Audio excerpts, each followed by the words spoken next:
This is pitiful. 1,000 people freezing their butts off waiting to worship a rat. What a hype. Groundhog Day used to mean something in this town. They used to pull the hog out and they used to eat it. You're hypocrites, all of you. You got a problem with what I'm saying, Larry? Untie your tongue and you come out here and talk, huh? Am I upsetting you, Princess? You know, you want a prediction about the weather. You're asking the wrong Phil. I'll give you a winter prediction. It's going to be cold, it's going to be gray, and it's going to last you for the rest of your life. Ooh, so edgy, Phil.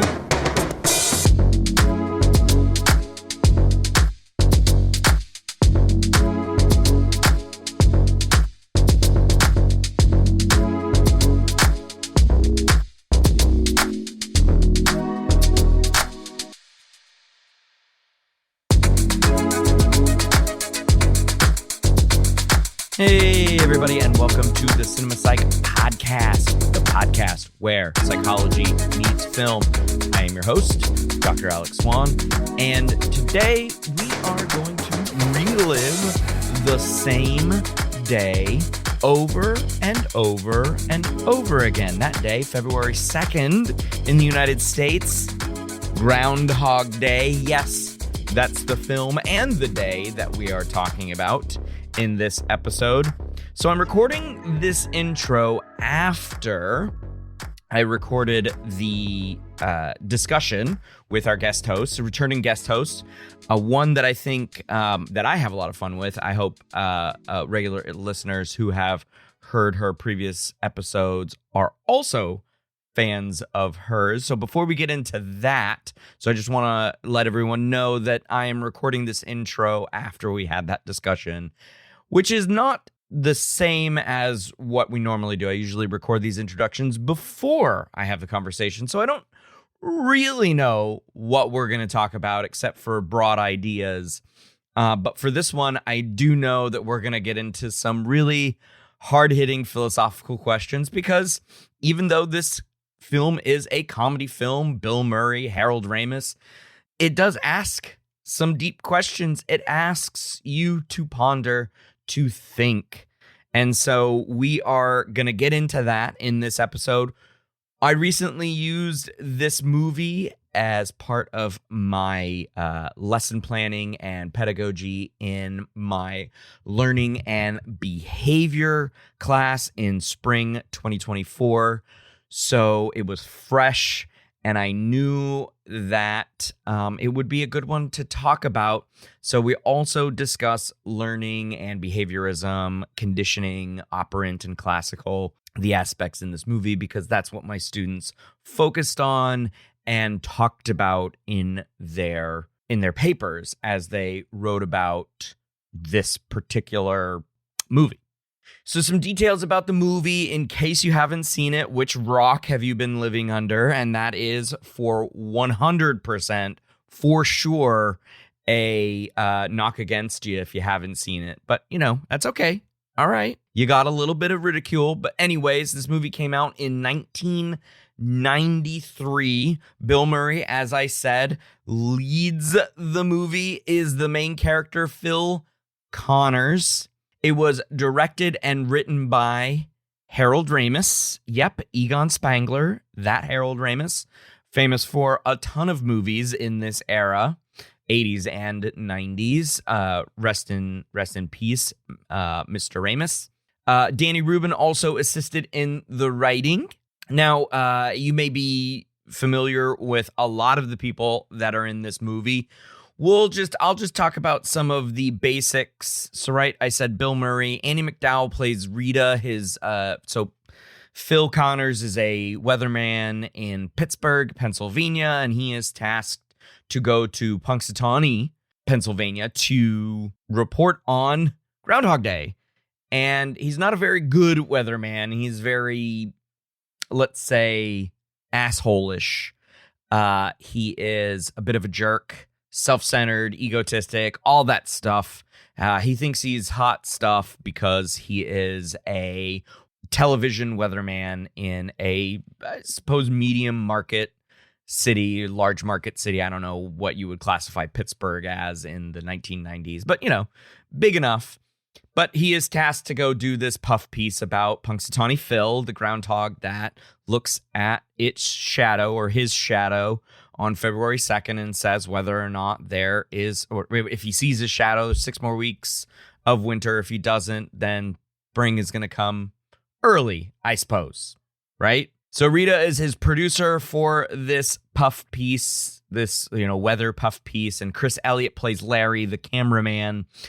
Over-the-shoulder cameraman, by the way, like the big old tape camera sitting on his shoulder for this piece. One of my favorite roles of his, Stephen Tobolowsky, is Ned Ryerson, and I suppose one of the most memorable scenes for me in this movie is when Phil and Ned meet each other, especially over and over and over again. Phil Connors, Ned Ryers. And so, I do that impression later in the show too, so stick around for that. And then an actor that you might be familiar with is Brian Doyle Murray, who is the big boss in Christmas Vacation, National Lampoon's Christmas Vacation. Buster, he's one of the top-hatted men who manage Punxsutawney Phil. Not a lot of people in this movie. Again, it focuses on Phil himself, Bill Murray, not Punxsutawney Phil. Let's be aware of that, So, yeah. This movie is fantastic. Harold Ramis came up with a phenomenal idea. It has an 8.0 out of 10 rating on IMDb. It's got a 72 Metacritic score, which is an average of critic scores. So that's green. That's, there are some knocks against it back in the day. I think over time it's become more of a cult classic, more of a comedy classic, those kinds of things. Lots of trivia associated with it. I enjoy the movie very much. So I hope you enjoy our discussion. Let's jump right into it. My guest host today is Dr. Jordan Wagge. She is a friend of the pod and has been on the show at least 4 times. I don't even know, maybe even more. Jordan, welcome back to the show, and give a little update as to who you are and what you do. I think this is my 4th time. I think it might be the 5th.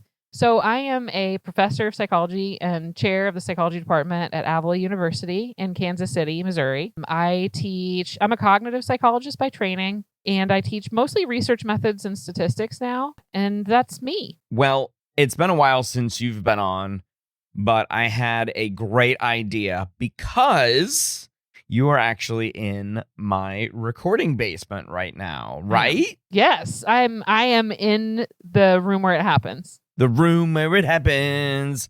Yes. And so I knew you were coming this week on your big road trip, which is super fun with your 2 kids. And this is your 2nd night here, and then you're taking off to Indy. So if you're listening to this in the future, she is already gone. But I knew this was happening, and I knew I needed to get an episode recorded for one of the summer dates. And I was like, well, let's do one in person. Yeah, this is so much fun. And you said yes. Absolutely. I thought I was being crazy, and you were going to be like, no, absolutely not. No, because that's what I think. I'm the whimsical one. That's true. You are. Our first episode was Eternal Sunshine of the Spotless Mind. Go check that out, listener, if you haven't. Yeah. That was, I want to say, Jordan, your crowning achievement. I think it's been downhill since then. No, yeah. I think that podcast episode may have counted as our first fight. Probably. That makes sense. And it's good to have them early on. Yeah. In a relationship. Yeah. So, we are talking again in person, which is so fun. And we put some work into this episode, even knowing that it was only like 2 weeks in the making or 3 weeks in the making. So we're going to jump right into it. It's Groundhog Day, as the intro mentioned. And we have done a Bill Murray movie before. We have. We did What About Bob? Go check out that episode if you want more Jordan in your life, which is never no, right? The answer is yes. The answer is always yes. And so I said, well, I chose a couple of new movies this semester for my classes, and specifically I chose Groundhog Day for my learning class because of basically the main premise of the movie, where he goes through every day anew, of course, for tens of thousands of times, it is said. So I was like, well, that's perfect for learning. So I chose that movie back in like January to do for this semester. And then after the semester was over, I was like, I've got to get this podcast episode recorded. But Jordan, I wanted to get your sense of when you said yes to Groundhog Day, it wasn't like, wait, I don't get Groundhog Day. So what did you spot in the movie? And we'll talk about the movie, of course, before we jump into the psych stuff. But what about Groundhog Day and psychology? Okay, well, I mean, first of all, I would probably do any movie that you asked me to do. Because I've got something on my sleeve. Right. Well, okay. I have been begging you to do The Cutting Edge for years.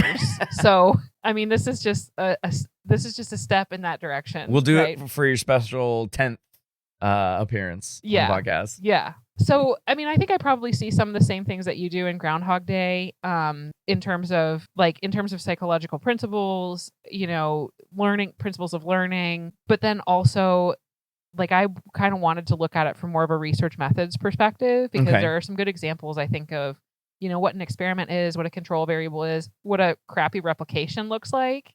And I have a really specific scene in mind.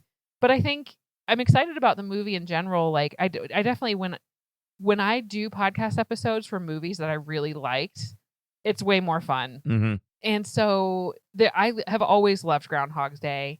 I think the thing I love about it is that just like, well, first of all, there's a montage. I think that if you want to like get me involved in a movie, have a montage. Like, so you love TV America World Police with their montage, right?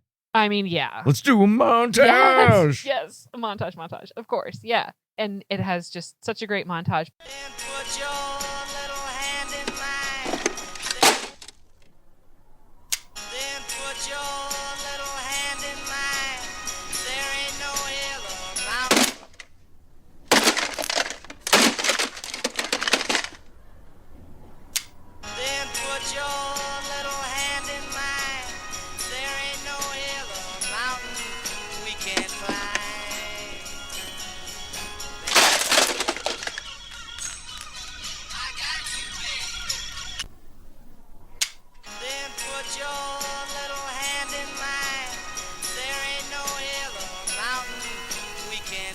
Nuts.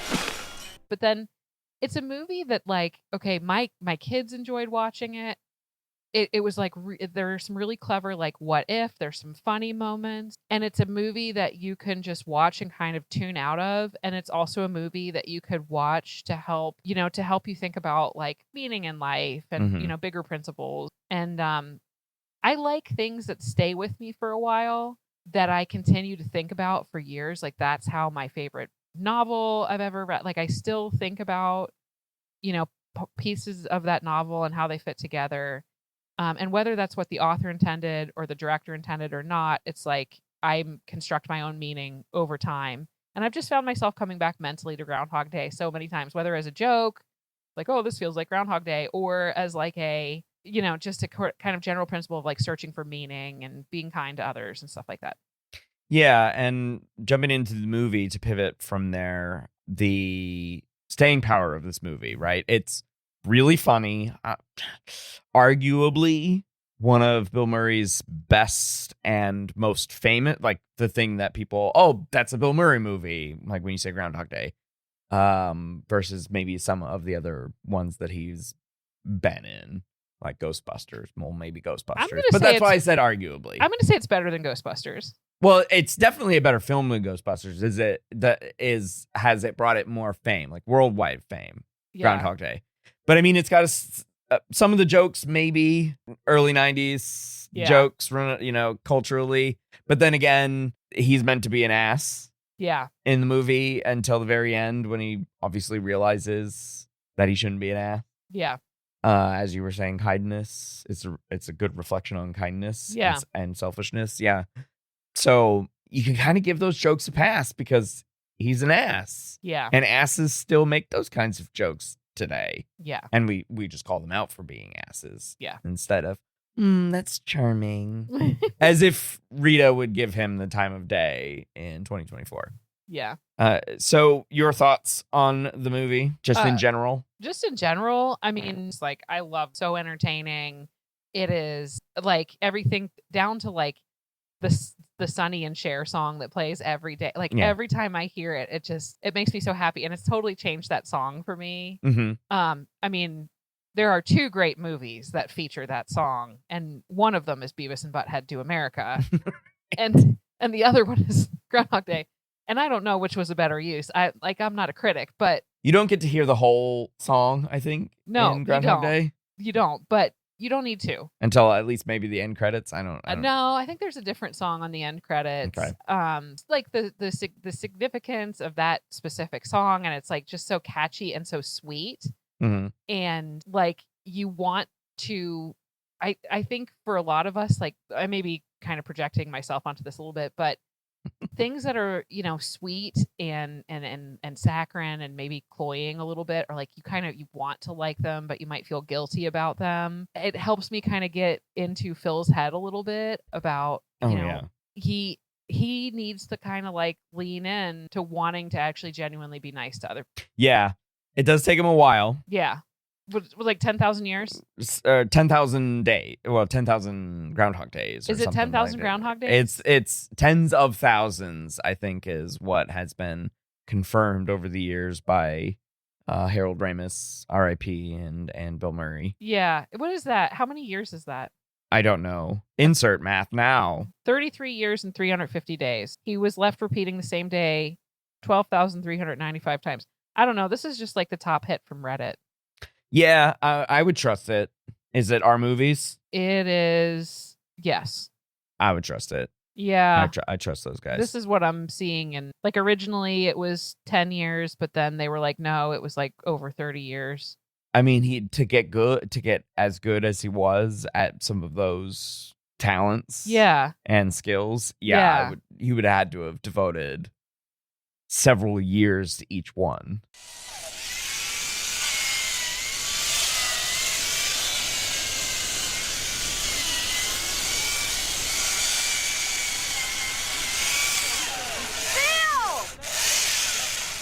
Rita, hi.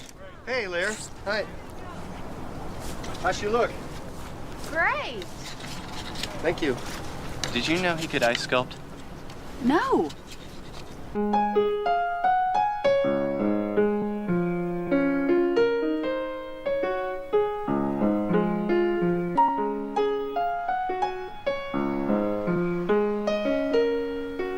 Not bad, Mr. Connors. You say this is your first lesson?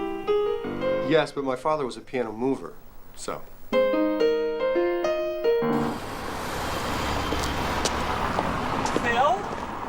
Phil Connors? I thought it was you. Ned Ryerson. Yes.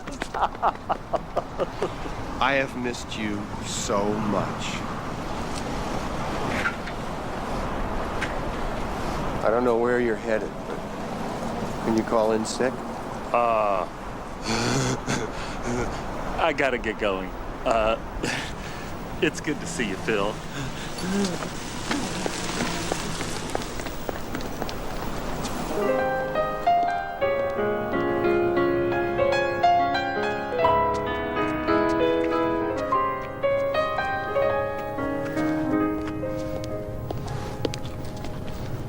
Hello, Father. Let's get you someplace warm. Huh? Yeah. Remember me?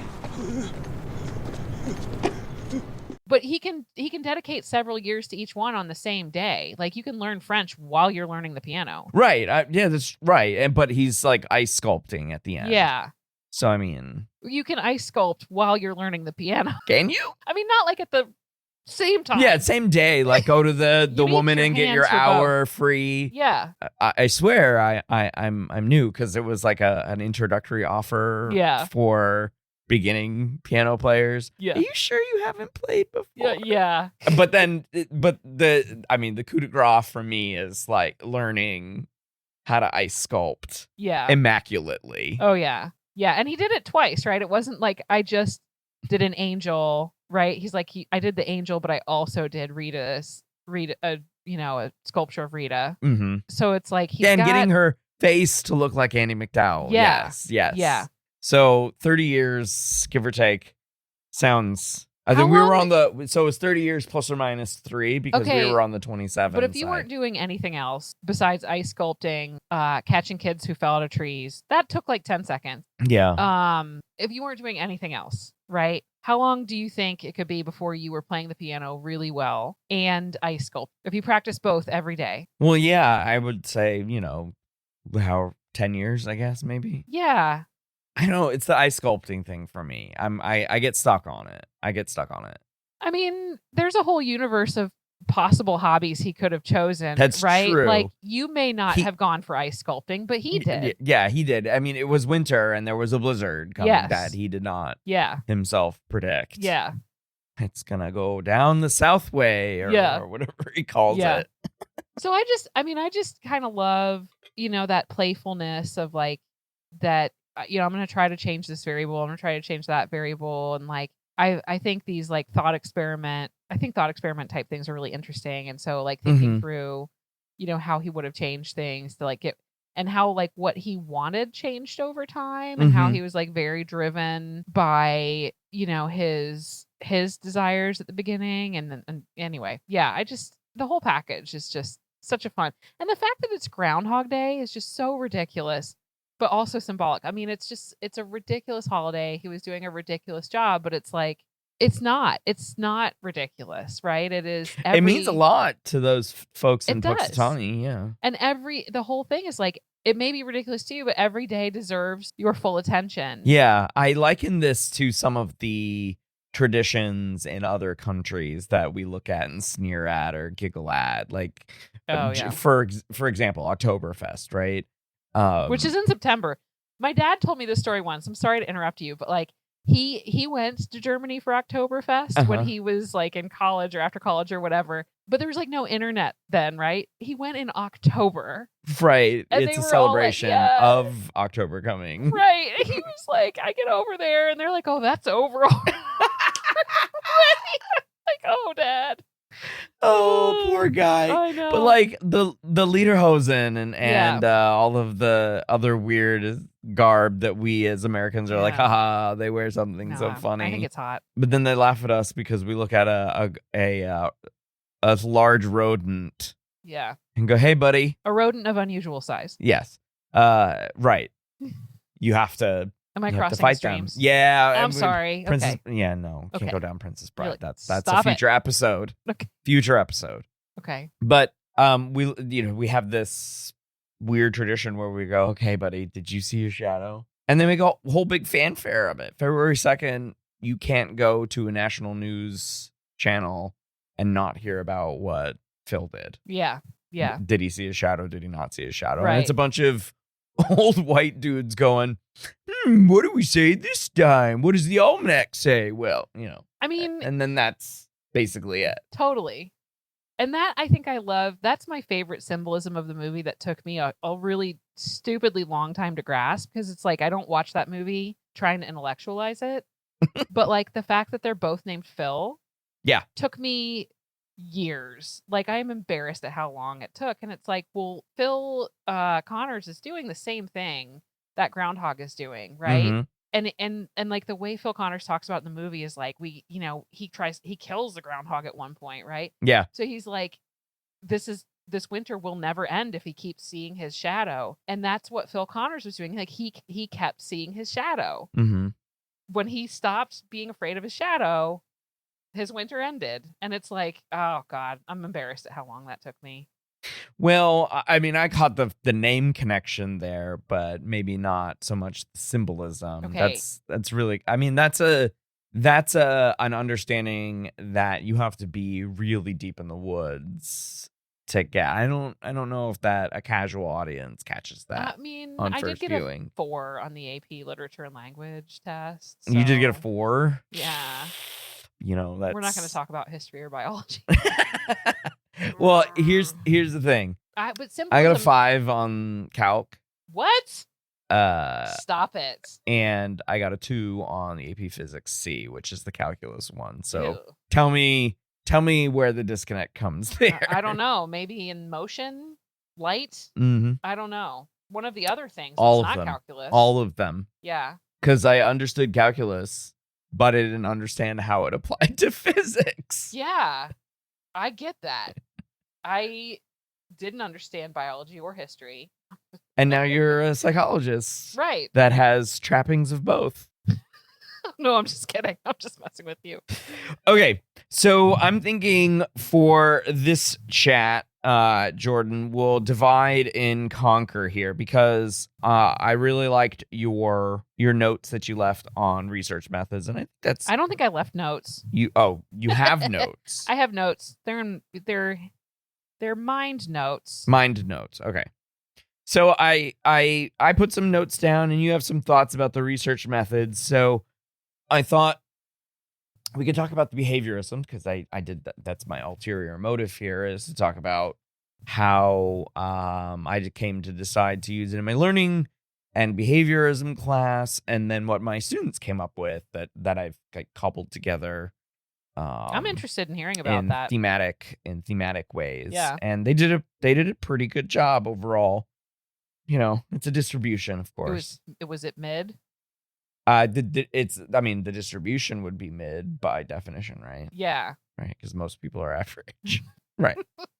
You're laughing, but not like my I'm students. stating a fact in our field. Yeah, no, I know. I'm trying to figure out how my kids use the word mid because they make it sound bad, but I mean, is it the mean? They say that it's bad, but like being average is bad apparently. Yeah. To Gen Alpha. Is it the statistical mean?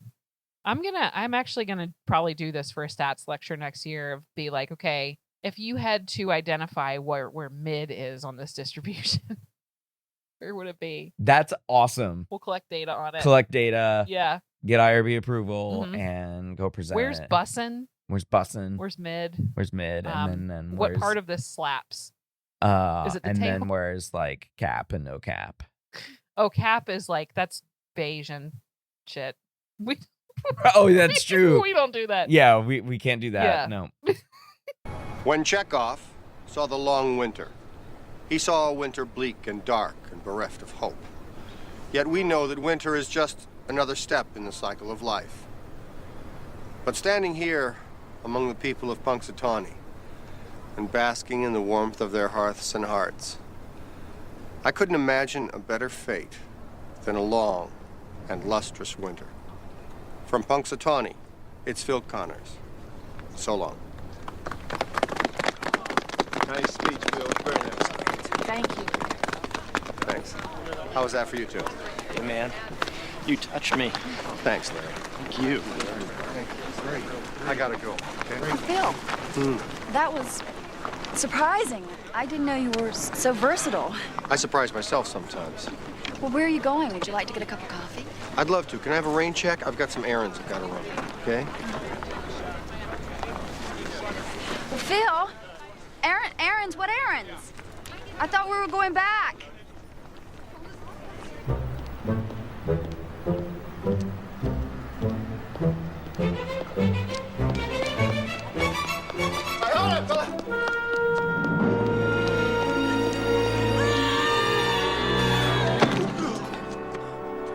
What do you say? What do you say? What do you say? You little brat? You have never thanked me. I'll see you tomorrow. Maybe.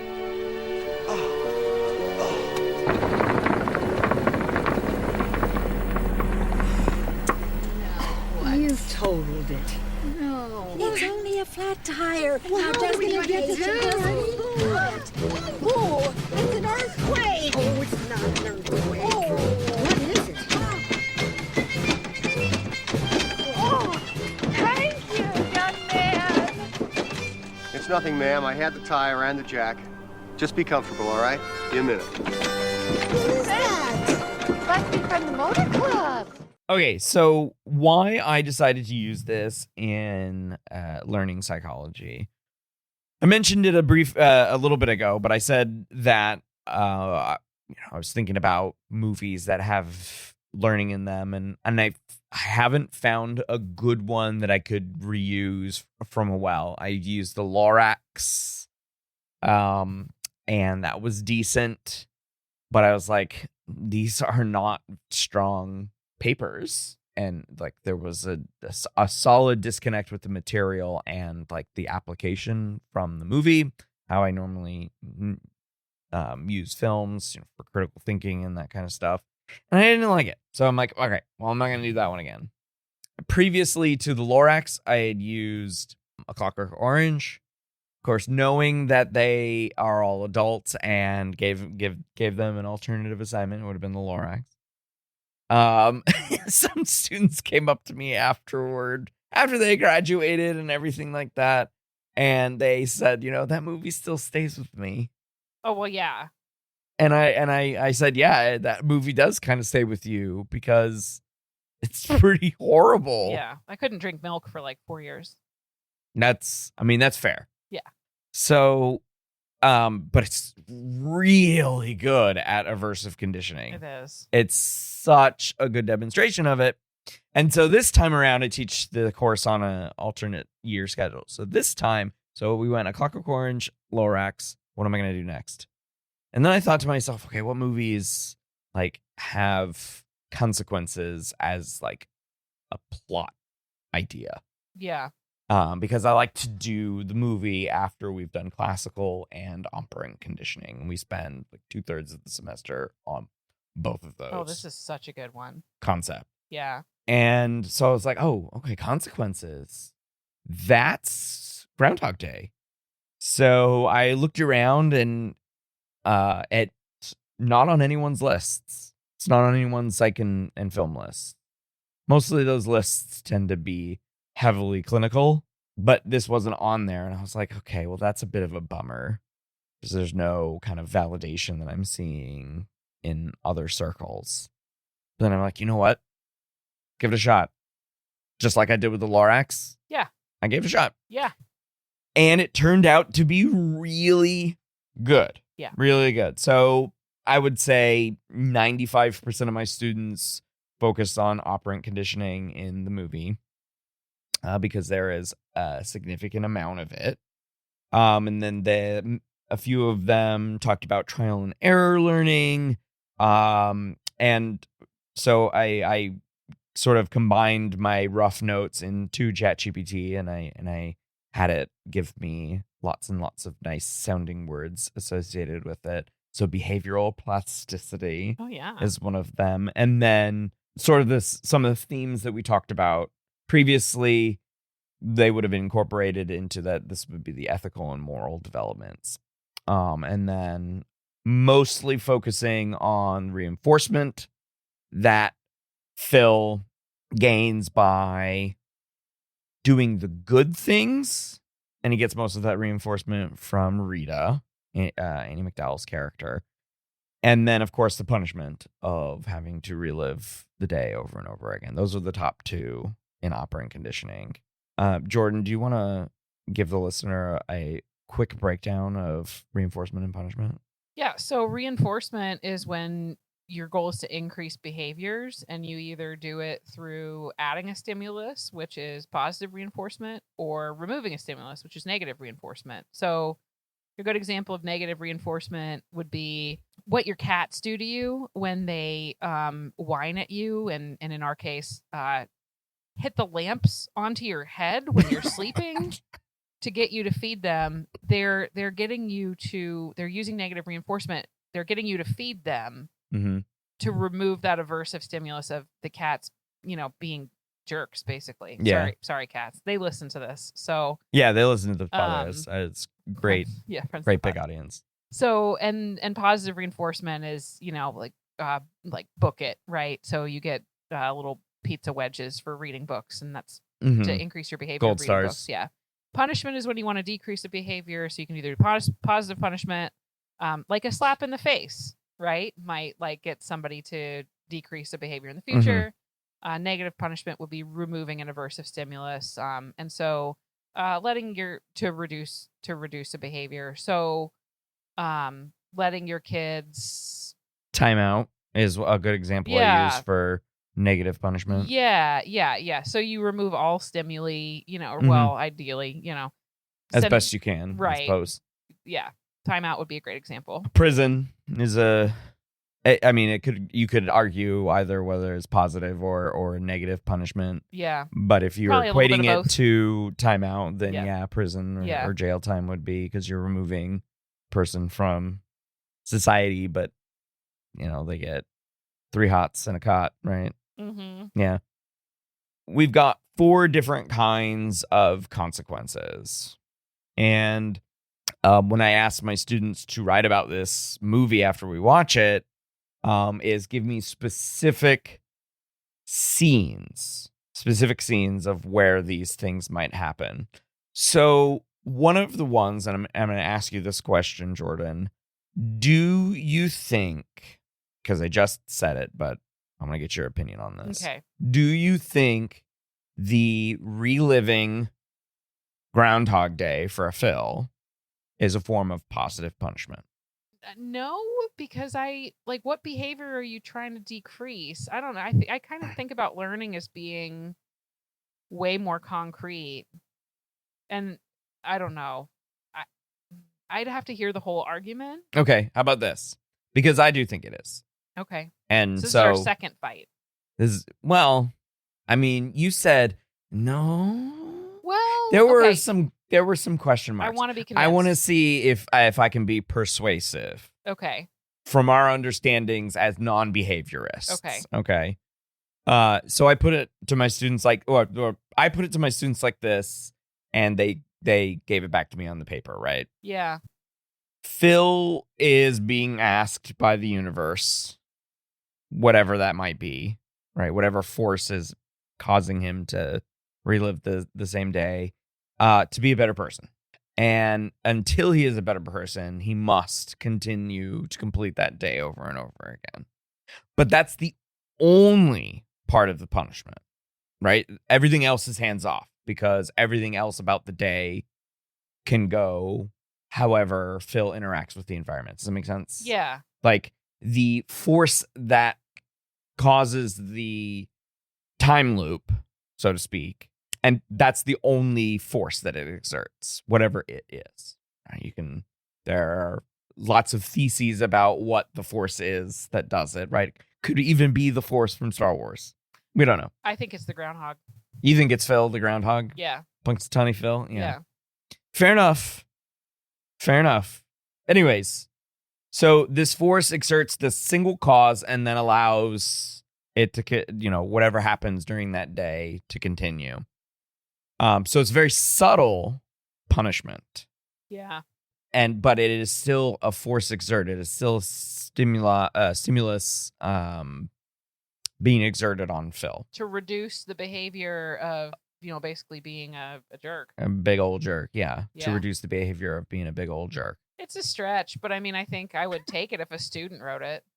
Because, I think I would see...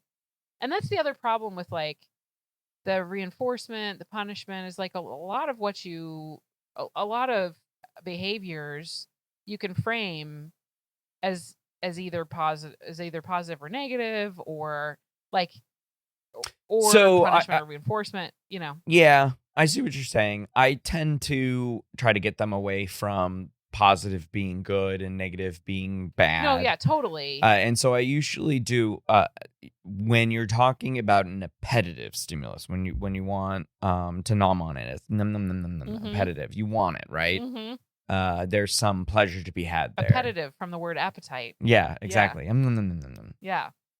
And then aversive, you don't want it. You're like, oh no, please, disgust from inside out. And so I try to do that. And so to add this to my argument here for Phil receiving positive punishment from the universe, is it's aversive to him. Eventually.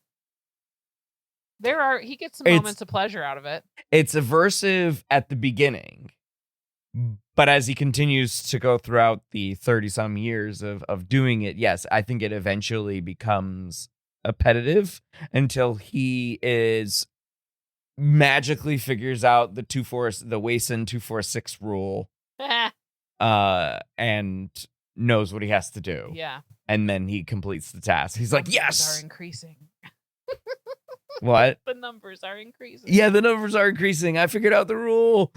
Oh, it's been so long. Yes. And then Peter Wason comes in and says, people usually figure it out in 20 minutes. The groundhog spoke unto them, you have done it.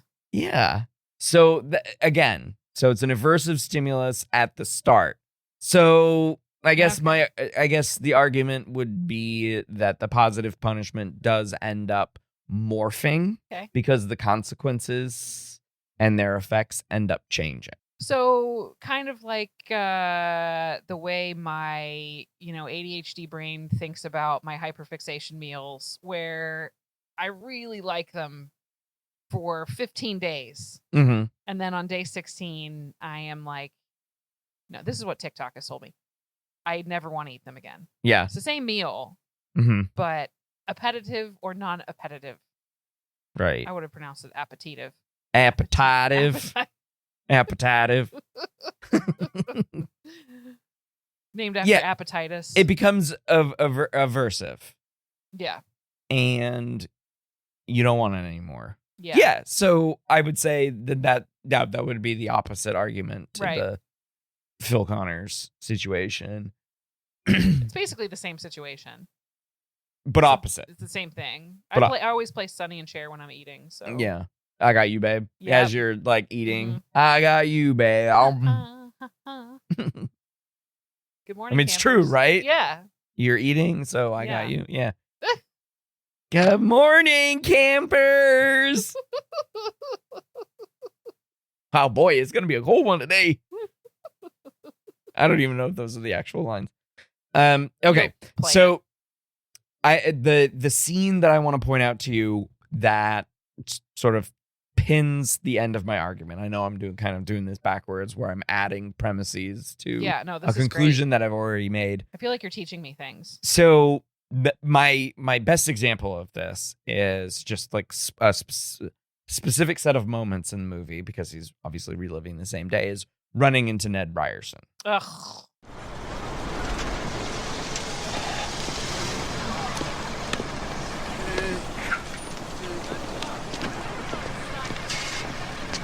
Phil? Hey, Phil? Phil Connors? Phil Connors, I thought that was you. Hi, how you doing? Thanks for watching. Hey. Now, don't you tell me you don't remember me, because I sure as heck fire remember you. Not a chance. Ned! Ryerson! Needle-nosed Ned the head. Come on, buddy. Case Western High. Ned Ryerson, I did the whistling belly button trick at the high school talent show. Bing! Ned Ryerson got the shingles real bad senior year, almost didn't graduate. Bing! Again! Ned Ryerson, I dated your sister Mary Pat a couple times till you told me not to anymore. Well? Ned Ryerson? Bing! Bing! So did you turn pro with that belly button thing, Ned, or No, what? Phil, I sell insurance. What a shock. Do you have life insurance? Because if you do, you could always use a little more. Am I right or am I right or am I right? Right. Ned, I would love to stand here and talk with you, but I'm not going to. See you. Hey, that's all right. I'll walk with you. You know, whenever I see an opportunity now, I charge it like a bull. Ned the Bull, that's me now. You know, I got friends of mine who live and die by the actuarial tables, and I say, hey, it's all one big crapshoot anywho. Tell me, have you ever heard of single premium life? Because I think that really could be the ticket for you. Oh, God! It is so good to see you. What are you doing for dinner? Something else. It's been great seeing you, Needlehead. Take care. Watch out for that first step. It's a doozy.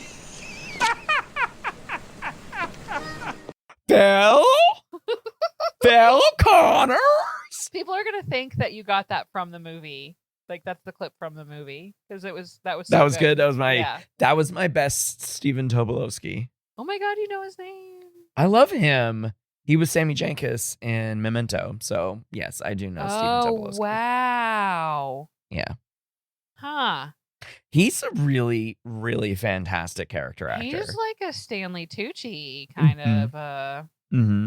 When is he going to like record a series about him eating foods in different countries? It's coming. Oh my God, I would love it. Yeah. I would love it. Just the way he speaks. Yeah. And of course, it's his normal voice turned up to like 20. Yeah. And so he still has a little bit of that when he speaks normally, like in interviews and whatnot. So I would love for him to like speak to other people. Yeah. Like Ned Ryerson. So Ned Ryerson runs into Phil every day. Yeah. Or the same day, all the time. And is as annoying as can be because they're all from the same area, right? Phil grew up in this Western Pennsylvania or wherever Punxsutawney is. And so he runs into him every day and he's just like, I hate this guy. Your reaction, as I mentioned his name, is like the ultimate aversive stimulus. Yeah. So we even got these aversive stimuli as positive punishment throughout the day. And it can be argued, I would say, within this as a sort of sub thesis to this, that Phil considers most of his interactions with people to be aversive. I think that sounds right. Yeah, in the beginning, yeah, for sure. Mm-hmm. And then he learns about these people. He picks like a person every day and it's like, tell me your life story. And then he uses that to great effect in scaring Rita, of course. Yeah. Like, if he was a woman, even in the early 90s, it would have been like, she's a witch. Oh, burn her. Yeah. Yeah. 100%. Right. So that's my big positive punishment dealio. Okay. I'm with you. You feel that? You like that one? Yeah. Okay. I mean, it's not, I'm not married to it like I am with other of my film quirks and beliefs about those said films that I will go to the mat and die. Those are hills I will die on. This is not a hill. This is not a hill that I will die on. Yeah. Well, and I'm sure like the way that you come to it and interpret it. And I always feel like I miss like a little bit of nuance in this, that people who are like trained in learning help me with when I talk to them of like, oh, okay, like that's the piece I'm missing here. I'm either like looking at too complex a behavior, or I'm not looking at enough nuance. So we may get some comments on this one. Well, I'd love to hear those. Blame it on those me. comments. Yeah, send them to me. I probably will never teach classical conditioning again because it's like, or operant conditioning again, because I don't know when I will teach intro psych again next. But right. On the other side, so that was a big whole thesis about punishment. What about reinforcement in the movie? Okay, so one really obvious example is like when he got, really, really vulnerable with Rita. Mm-hmm. I mean, this was the, the climax of the whole movie was her suggesting to him like, I don't know, this doesn't sound so bad. Like, you think about all the things you could do with that time. Like, he honestly hadn't thought of that before. And he started doing like kind things for people, and he started, figuring out that they felt good, which, probably increased his behavior and like wanting to do more kind things. Let's focus on Rita here for this one too, because Rita acts as a primary reinforcer for Phil. So he wants to learn everything about her to creepily court her, even though just February 1st he kind of blew her off, and she didn't really think highly of him in the morning of February 2nd. And so he spent days, years figuring out who this Rita is, right? Yeah. And so she had to be giving him some feedback, right? As positive reinforcement. Yeah, right. Like, I like this and I don't like this. and both act as reinforcers to his behavior. Yeah, definitely. Do you think any of the other characters get positively reinforced? That's an interesting question. I hadn't thought about that. I mean, they all get kind of reinforced in their own way. I think the final news report on the final day that Phil gives, I think, is well done and a good positive reinforcer for the people who do the Groundhog Day festivities. Oh, that's interesting. Yeah. Right? Because he gave them such a glowing review, the whimsy of reporting on it for a puff piece for WGBH Pittsburgh or whatever. Yeah. One last thing that I want to talk about with learning is classical conditioning. So we just spent time talking about operant conditioning, which I want to say the majority of students / lay individuals recognize operant conditioning a little bit more. You think? Just on a intuitive level. Yeah, probably. Like I shouldn't touch the hot stove because it's gonna hurt. Consequences. And my mom saying, "Good job, honey," made me feel good. So I want to do more of that, right? So I think I think people have a more intuitive sense of operant conditioning, even though I think on an instinctual level, we also have an understanding about classical conditioning. So are there any examples in the movie, Jordan, about classical conditioning? And I'll give you mine. It's been mentioned several times already in this episode, but any of the instances in the movie where classical conditioning was portrayed? I mean, Ned Ryerson's like a good example of it. Mm-hmm. Because at first Ned Ryerson is like a neutral stimulus, right? Right. And then Phil quickly kind of like learns that he's very annoying. He's going to slow him down and getting to the park. And so eventually just the sight of Ned Ryerson, frustrates Phil, and he just tries to get rid of him. So the neutral stimulus being paired with the annoyance ends up making him not perceive Ned Ryerson as being, it makes him perceive Ned Ryerson as annoying. Yeah. Ned Ryerson would be annoying to me. Would a person like Ned Ryerson be annoying to you? I want to say no, because I feel like I feel like the movie is trying to teach us that we shouldn't be annoyed at Ned Ryerson. Like he's out there doing his thing. Yeah. I mean, until he starts, talking about his life. He's kind of mean though. Oh yeah. He's kind of mean, but like at the end of the movie, Phil buys all of his life insurance from him and all that stuff, right? But then they set a boundary with him. They're like, let's not spoil the surprise, right? When they leave, they don't try to involve him or they have boundaries with him. I mean, that's good. He immediately starts ragging on Phil. Oh yeah. And it's like, warn people about the step before they actually step, right? Like you know that this is there. Like you obviously know. Watch your step. The first one's a doozy. It's like, so yeah, I mean, he's supposed to be annoying, but also that's kind of the point too, I think, is like, just let it go. Right? Yeah. I will say what mine is. Like I said, it's been said many times, but I got you, babe. Oh yeah. Oh God. Yeah. And the two DJs. Yeah. Just cutting in and saying, "Rise and shine." Rise and shine. Yeah. Then put your little hand in mine. There ain't no hill or mountain we can't climb. Babe,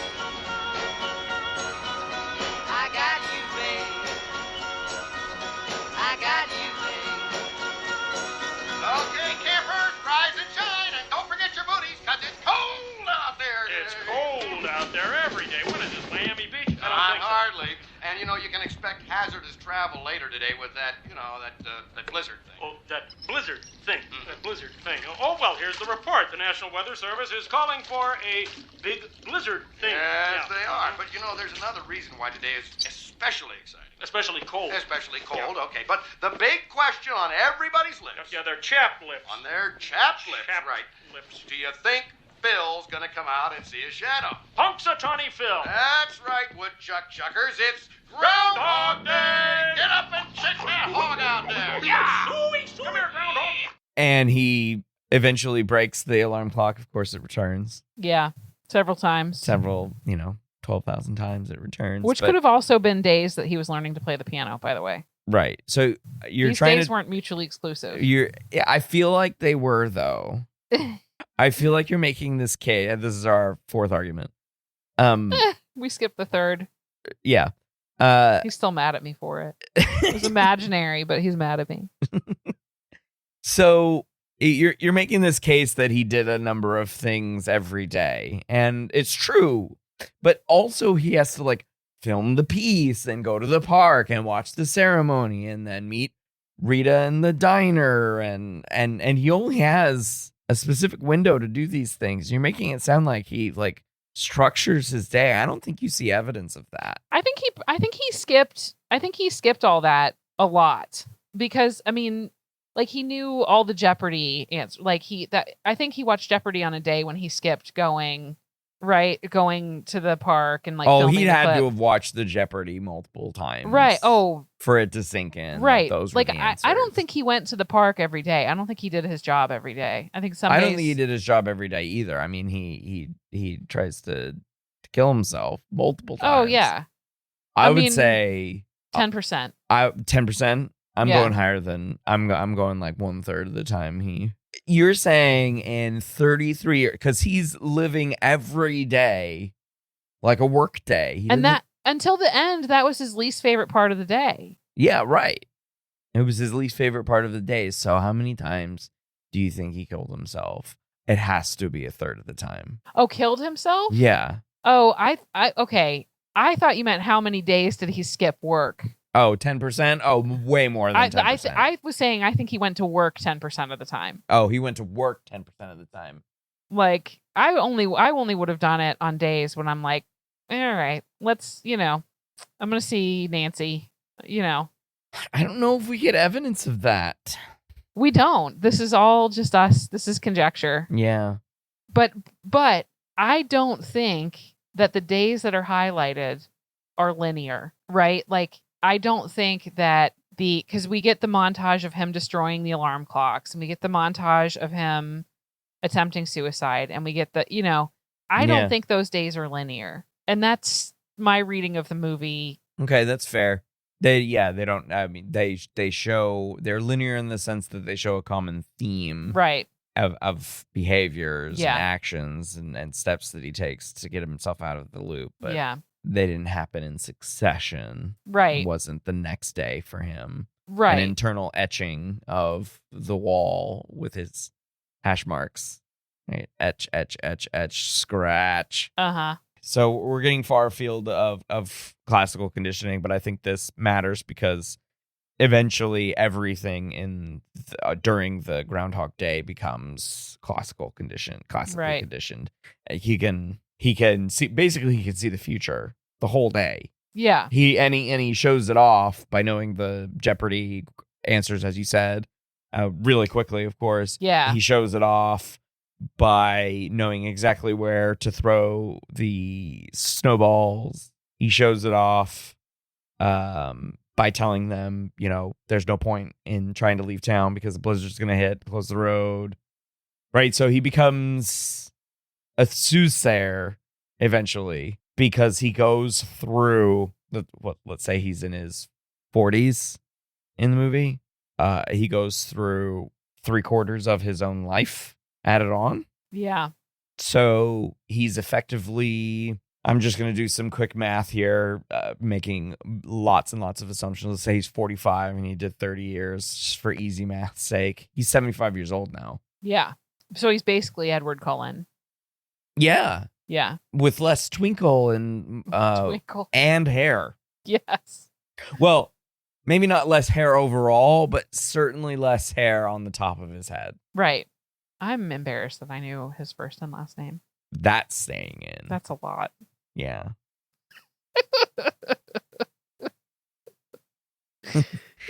I like how our discussions are going in every single time with behaviorism going into philosophical questions. And it's great because the biggest problem I have with teaching this class, and I try to rectify it by the end of the class, is just like say that learning in this way is not the only way that we learn, of course. Oh, yeah. And your mind is as important as your unconscious reaction to external stimuli. Right. And we have different learning styles, of course. Yeah. Yeah. And if they're like kinesthetic learners and such, you know? Yeah. He's joking me. I'm Fifth egging her fight. on, right? And I think that's a useful thing to say, even though, my students would point out, okay, here's an example of positive reinforcement or positive punishment or whatever. Yeah. But some of them kind of veer off a little bit into the unintentional philosophical things. And then so that, good for them. It's unintentional in the sense that I don't think they know fully what they're talking about, but it's good nevertheless. Yeah. At least it's an attempt. But I have one final question for you before I pick your brain about these research methods ideas. Okay. How would you rate on a scale of 0 to 10 on the principles of learning as we've defined during this episode and we've talked about and we teach it, we'll say it's like 101 level, the accuracy of the portrayal of learning? Like, are these good examples or are they bad examples on that scale? 5 being, I mean, again, like not as a learning person. I would use these examples in class. If I were playing this movie in class, I would say like, okay, well, this is an example of, positive reinforcement or negative reinforcement. So let's go with an 8.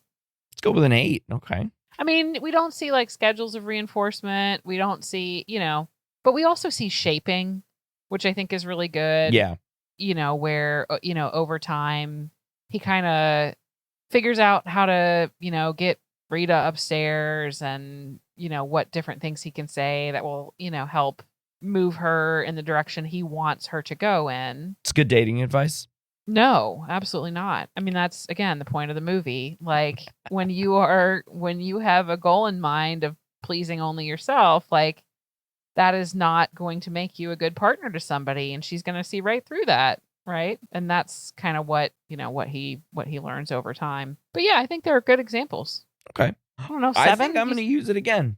Yeah. I think I'm going to use it again in 2 years. Not for nothing. It's funny. And yeah, I think my students, as I get older, the movie gets older, and the point of reference of the movie and the actors and the cultural moment that it was in, and my students all are just staying the same age of 19 to 21. Yeah.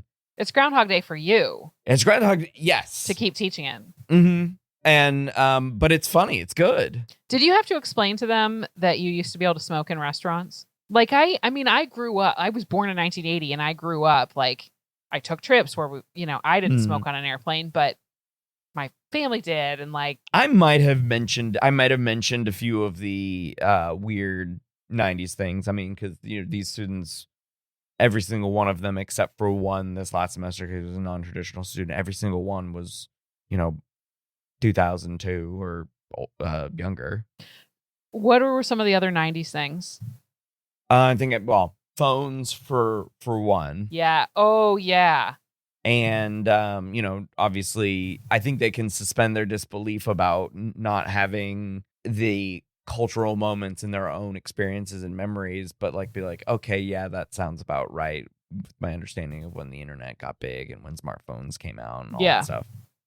So I think they get that, but I always make a joke every time there's a rotary phone on screen in a video or a movie or something like that. I'm like, oh yeah, you used to have to go like this to get your number. It was a lot of work. Oh no, I tried to explain to my students once what it was like to get like a phone that could text for the first time, and I'm like, okay, you had to hit the S button 4 times, or the S button, the 7. I don't even remember what button it is. I think it's 7 4 times or 8.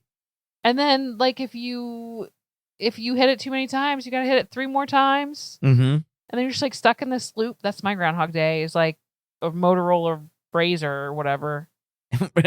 So you were not a T9 word. You were a type out every single letter person like me. Oh yeah. Astra was so much better at texting than me because she used T9. Yeah. And she would just know when to accept. She's like amazing. It knew it, right? Yeah. It knew what you wanted to say. Yeah. She would text me back in like less than 10 seconds. Yeah. Back in those days. And I would be like, so you're going. That's crazy. Click, click, click, click, click. Oh, there's one letter. Click, click, click, click, click, click. There's another letter. Click, click. Click, click. Right. Yeah. A minute later, I had my message. Yeah, our generation had an excuse for using the letter U for in place of as YOU. Right. R. I mean, Yeah. all of the ones, right? Yeah. Because it was so much faster. Okay. Yeah. So so there were a few of the 90isms, of course, but the staying one is the puff pieces. Like they're all familiar with puff pieces. Yeah. On local news because it's still That's all it. That's all the local news is these days. Yeah. Yeah. And then they get their national, international news from the big Snapchat. Oh yeah, the big Snapchat as our voices came together on that one. TikTok. Unfortunately, yes, TikTok. Yeah. I'm sorry? What was that again? I'm a god. You're God. I'm a god. I'm not the god. I don't think. Because you survived a car wreck? You folks ready to order? I didn't just survive a wreck. I wasn't just blown up yesterday. I have been stabbed, shot, poisoned, frozen, hung, electrocuted, and burned. Oh, really? And every morning I wake up without a scratch on me, not a dent in the fender. I am an immortal. Special today is blueberry waffles. Why are you telling me this? Because I want you to believe in me. You're not a god. You can take my word for it. This is 12 years of Catholic school talking. I could come back if you're not ready. How do you know I'm not a god? Ha! Oh, please. How do you know? Because it's not possible. Doris. This is Doris. Her brother-in-law, Carl, owns this diner. She's worked here since she was 17. More than anything else in her life, she wants to see Paris before she dies. Oh, boy, would I. What are you doing? This is Debbie Kleiser and her fiancé, Fred. Do I know you? They're supposed to be getting married this afternoon, but Debbie is having second thoughts. What? Lovely ring. This is Bill. He's been a waiter for 3 years since he left Penn State and had to get work. He likes the town, he paints toy soldiers, and he's gay. I am. This is Gus. He hates his life here. He wishes he stayed in the Navy. Well, I could have retired on half pay after 20 years. Excuse me, is this some kind of trick? Well, maybe the real God uses tricks. You know, maybe he's not omnipotent. He's just been around so long, he knows everything. Oh, okay. Well, who's that? This is Tom. He worked in the coal mine until they closed it down. And her? It's Alice. Came over here from Ireland when she was a baby. She lived in Erie most of her life. He's right.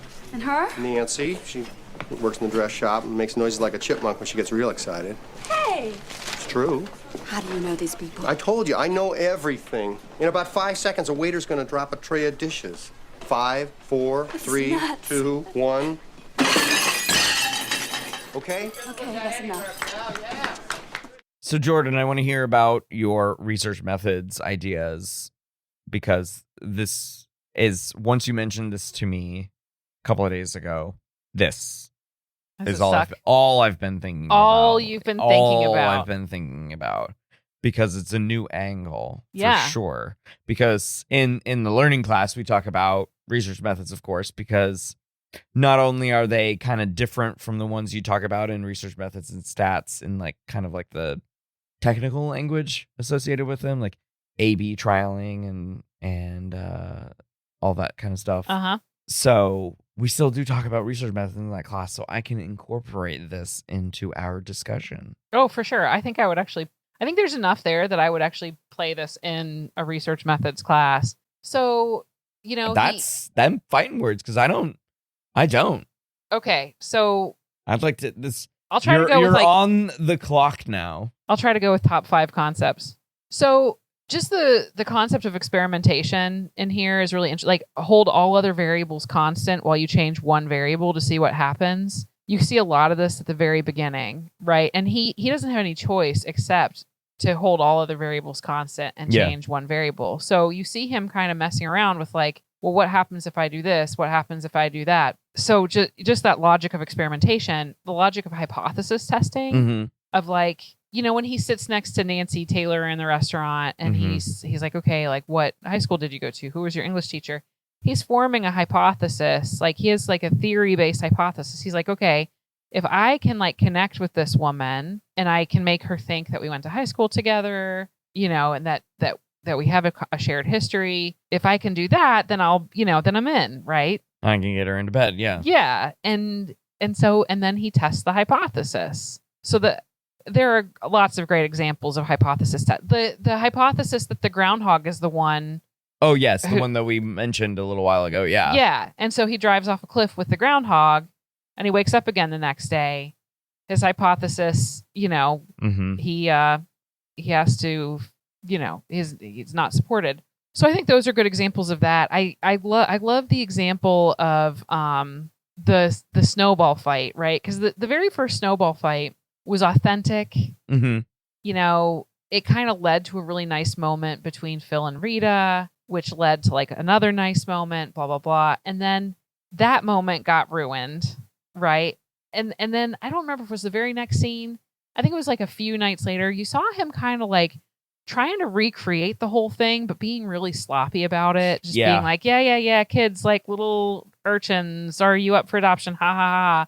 And he's just going through the motions, but he's not really doing his replication has low fidelity to the original, right?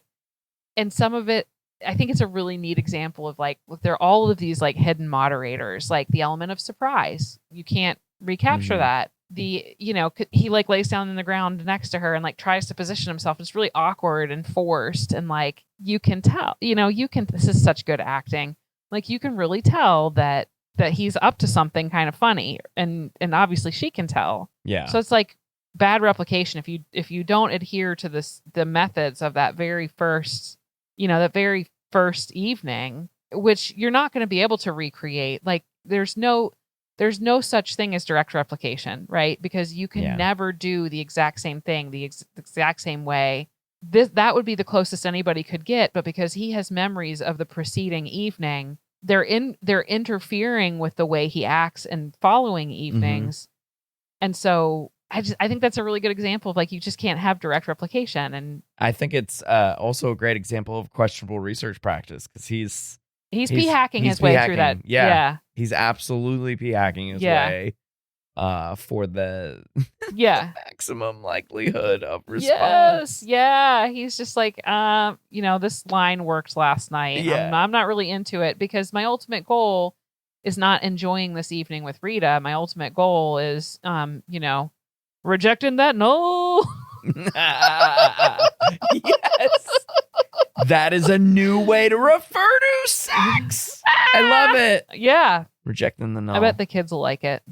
Yeah. At the college kids. Not like my kids. Right. No. Yeah. I'm not going to go upstairs and wake them up. Be like, hey guys, I've got a new euphemism for you. Yeah. They'll be like, hey, yo. Hey, yo. That's sussy. That's us. This is how our kids have been talking to each other. Yeah. For the last couple of days. Skibbity. Oh, goodness. It's so bad. So there's that. There, I think, are some good examples of confidence intervals, like right at the beginning. Like as you get more data, your estimations get more precise. I love that example at the beginning where she asks him if he's leaving that day. And the first day he says, I'd say there's 100% chance. But then this is actually probably a good example of adjusting your priors. I thought we weren't doing Bayesian. I don't want to, and I don't know that I understand it, but but because he's having this weird experience, it's only his second Groundhog Day. He's like, I'd say the chance of departure is 80%. Like he's like, I don't know what's going on here, but I'm I'm still going to try to leave. Right. But like something weird is happening. So like maybe it's not as likely. So I think that's a really a good example of that. And I mean, I could probably go through like controlling variables, mediating variables, confounds are all good examples that are in here. He's collecting data. You know, that this is just something he's naturally doing, is like he's like collecting, well, like what happens if I do this? What happens if I do that? You know, if he's writing anything down, who knows? I think at the beginning he's sleazy enough that he probably is writing some of this stuff down. Well, because he couldn't. It doesn't matter if he writes stuff down. Yeah, but yeah, that's true. Oof. Because what if he tattooed it on his chest? Is that a different memento? Movie? Yeah. Yeah. I think the tattoos wouldn't be there. They would fade, yeah. They would disappear. Yeah. Because if killing himself doesn't work, then getting a tattoo. Yeah, that's fair. He also like gets into car accidents and gets into fights. It's implied that he gets into fights and stuff. And so he's obviously harming himself significantly on some days, ultimately on others. So nothing sticks. Yeah. So he can't bring anything with him except his memories. But he's still collecting. This is an even better example because it's like, this is how we work in everyday life. This is how our brains work. We're always collecting data and we don't always write it down. And so all we have to rely on is our memory. And we still come to conclusions. Like this is still inductive. It's a great example of inductive reasoning, which is the primary driver of scientific inquiry. Yeah. Right. Yeah. I love it. It's so many layers. Good. So many. Yeah. This is a research methods onion in this movie. It really is. I've been struggling to find movies for research methods. I don't know if I'm going to have time to ever incorporate a movie, but maybe suggest it as a way to kind of. Oh, I mean, I think, Moneyball's an obvious one. That's statistics though. Research methods. Ours are combined. Yeah, ours are combined too. But I've been struggling to find a movie that really has a good embodiment of research methods. We'll have to work on that a little. Like we could do. Let me think about this a little bit more. There's a paper in here. There is a Reader's Corner paper. In this, the research methods of Bill Murray's, Phil Connors. And Groundhog Day. Yeah. Absolutely. Okay, I have one more thing that has been like bugging me that I guess I've never noticed in the movie before. Okay. But at one point, Rita, toward the end of the movie, is like, "This feels familiar." You remember that scene where she's like, "This feels familiar," or like, I think they're all in the loop. And Phil is the only one who can remember it, and it gets reset for all of them every day. And it's like this, like, why else would that be in there? Okay. So I have questions then. Okay. On that. Doing my best impression of a scientist. What about the rest of the world? I don't know. Are they all is every single person reliving it? That feels really like the opposite of what is trying to be accomplished with Phil, right? Like Phil thinks he's the center of the universe at the beginning. Right. And then he's not. And it's like, I agree that the line is weird, but of course it was put in there for a reason. Right. Because everything is intentional. I was going to say sussy. Depends on how you're watching the movie, I guess, right? Yeah. That's sussy. With a 10-year-old? Right, yeah. Like when Rita and Phil kissed, your my boys God. go. My oldest kid was like just covering himself with blankets. Yeah. The first one was Nancy and Phil. Oh, Nancy. And yeah, that's right. Nancy was like on top of him, kissing him in front of the fireplace. And my oldest kid was like horrified. 10. He's 10. Yeah. Yeah. Horrified. Yeah. And a half. 10 and a half. Horrified. Puberty begins in earnest, I suppose. Oh, yeah. It was great. Yeah. Rita saying this feels familiar. Maybe because she could be thinking about a previous love. I don't know, man. The other things about it too that Phil knows so much about her, and it feels familiar because he is a mirror to her. Yeah. These are just things I'm coming up with, and you're looking up on the internet to see if somebody has analyzed this line. Did you say analyzed? Mm-hmm. I'm not immediately finding anything, but it it just kind of struck me as like there's something happening in her like subconscious. As part of the implicit learning. You know, I don't mean to go all like well, back to learning. Implicit learning. Implicit learning is a good. A lot of my students pointed out implicit learning and Phil learning the skills, of course. Yeah, go Eureka. Not What's your mascot? not necessarily what you're talking about, but about the skills that he learned, of course.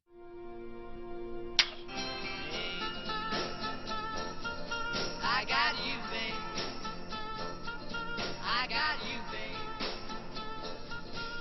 They say our love won't pay the rent, for it earned our money's up in space. Oh, please, not again.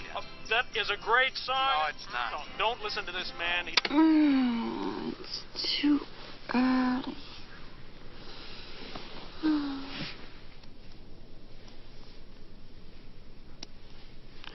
Oh. Something is different. Good or bad? Anything different is good. Hmm. But this could be real good.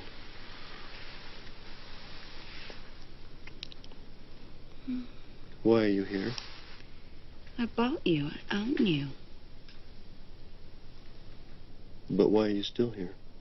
You said stay, so I stayed. I said stay, so you stayed. Mm-hmm. I can't even make a collie stay. I gotta check something.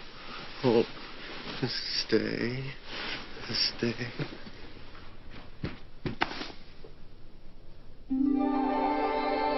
They're gone. They're all gone. Do you know what today is? Know what? Today is tomorrow. It happened.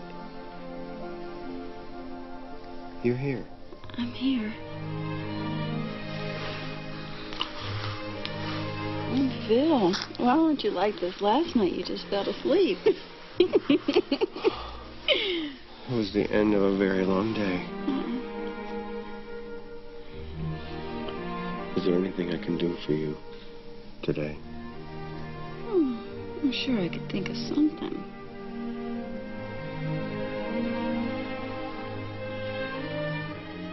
My biggest thing, or my biggest question mark, is that actual question mark for you, because I want to hear what you think. Would you consider this movie a time travel movie? No. Why not? Travel is intentional. Well, okay, that's not necessarily true. Oh, God, why are you asking me this? This is what Christina said in the last episode. I asked these hot ones questions. I haven't. That's evidence that I haven't listened to it yet. Christina, love you, boo. I don't feel the need to categorize this movie in that manner. Okay, politician answer. Sure. Yeah. Sure. Now, see, I don't know if I like that. I don't know. I want you to have a conviction either way. Is it or isn't it? This is going to be a pineapple on pizza. All right. And you have to keep this belief forever. You may not update it ever. Yeah. No, yeah. Well, did I tell you about this? That that I do this? This is my thing. So I should explain this.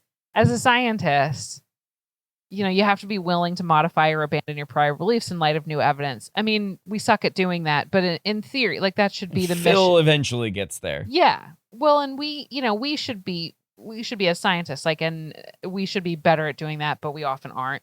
But I want to practice doing that. I think it's a good thing to do, blah, blah, blah. However, like I have a few of these opinions over just like really just inconsequential stuff that I just like hold on to with both hands. I don't care if people eat pineapple on pizza. I want people to eat what makes them happy. Yeah. But I like hold on to this, like pineapple doesn't belong on pizza. Yeah. Yeah, because I'm like, well, I want to just firmly believe in something. I imagine this is what like people who are huge fans of teams feel of like, I just want to have something that at the end of the Sports day, teams. Oh, yes. What other kind of team? Like, what other kind of teams would there be? Microsoft Teams? I don't know. I think they're also holding on to something that they could let go. So, yeah, all teams. Yeah. What was the question? Time travel. You want me to have an opinion? Time travel movie. So, pineapple on pizza, make a decision, we're at war. Okay, hang on. I'm still thinking. 4 hours later. Really? I've been quiet for 7 seconds.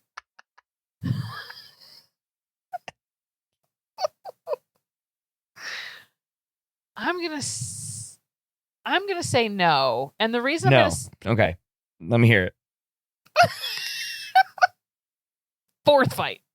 So the reason I'm gonna say no is you could argue about whether or not time travel happens in the movie. Sure, that's fine, but it's not about the time travel. Okay, it's like, could you say that Brokeback Mountain is a Montana movie? I don't even know where it's set. Sure. Right? Wyoming. I don't know. Okay. It's like, that's not what the movie's about, right? It's like, it doesn't matter. Or like, you could say, okay, here, if you ask me, is Short Circuit a New York movie? Short Circuit in New York. Right? Because it was ostensibly set in New York. Yeah. It was filmed in Toronto. Of course. So, cheaper. right. So, really, like, it's not a movie about New York City. It was just like set there. I would argue that's apples and oranges, but go ahead. Well, that's my whole argument. I'm going to say no. You are a yes. I don't know. You don't know. You don't know me on this one. I'm just saying that your location setting is a false equivalence to a thematic quality of a film. I also don't know that it's necessarily like time travel and like anybody's going back in time. Like, we don't know what time is in this. And I'm thinking it's a flat you circle. Don't. It's like the Earth. So wait, it's not a rectangle like map show? What? So okay. Have you ever seen new Doctor Who? No, I haven't watched a single episode of Doctor Who in my life. There's a Peter Capaldi episode of Doctor Who. Okay. That I know of the Doctors, of course. Yeah, I wish I could. God, I wish I could remember the name of this episode. It's the one that's like right after one of his companions leaves, and I think it's Clara. I think his companion Clara leaves, where he spends a long period of time. It's just a really good episode. And like, you could think through, like, is there some time travel in that episode? Maybe if this makes it in, there will be people who know what episode I'm talking about. Mm-hmm. But it's like, it just kind of seems like there's time travel happening, but there's not actually time travel happening in this episode. So I don't know. Could that be what's happening? Maybe. What is time? Okay, I'm done. Good argument. I like it. I don't know. I don't think I would put it as a time travel movie. That is the debate, of course. Okay. On the interwebs. But yeah, people are talking about this online. I'm on a different internet than you. Mine's like all like clips of like Bridgerton co-stars. Yeah, because that's what you're doing right now, and the internet knows. Yeah, the internet knows sports. Probably true. Yeah.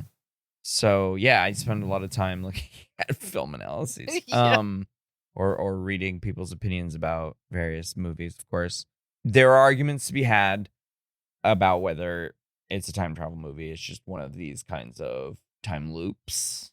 Yeah. That reset. Mm-hmm. Kind of like, sort of time travel-esque. Yep. Or following the rules established by Groundhog Day as far as what time travel is. And the best example that I have for modern audiences on this point is how the time stone works in the MCU, right? And you can kind of dial back time. Uh-huh. In the Doctor Strange movie, where he makes a spell and he goes into the dark dimension and he talks to Dormammu and he's like, Dormammu, I've come to bargain. Yeah, I'm sorry. And each time Dormammu kills him because he's seen as a threat, of course, but it just resets at that point, and he goes, Dormammu, I've come to bargain. Eventually, Dormammu remembers. He's like, huh? At one point, he's like, wait, this seems familiar. And then he kills Doctor Strange. And then he comes back, Dormammu, I've come to bargain. Eventually, Dormammu, after... And somebody, or the filmmakers have said how many times that Doctor Strange like went through this time loop. Finally, Dormammu bargains.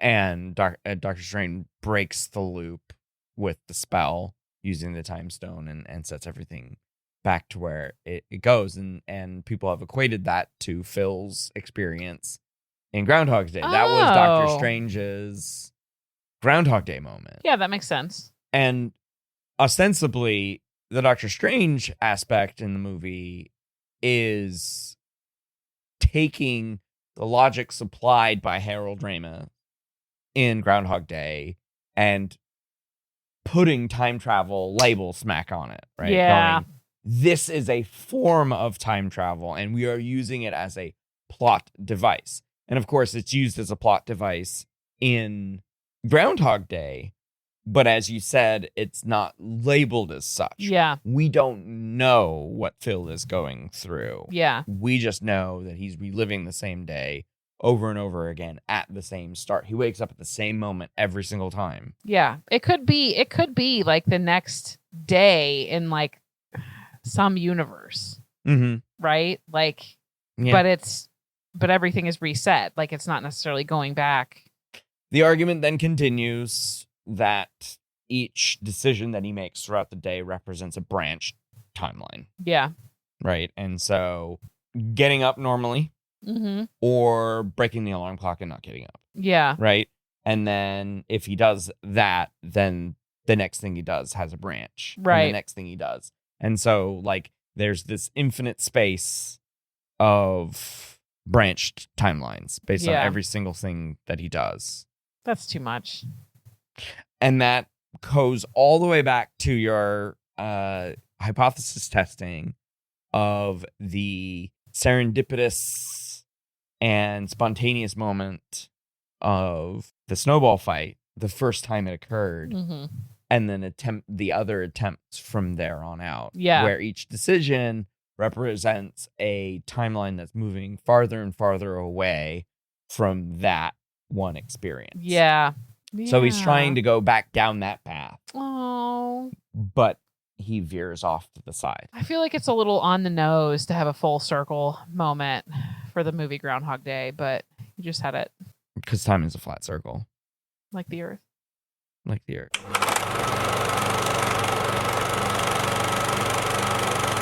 Well, I want to thank Dr. Jordan Wagge for joining me to discuss Groundhog Day. Jordan, before saying goodbye, where can others find about you and the work that you do?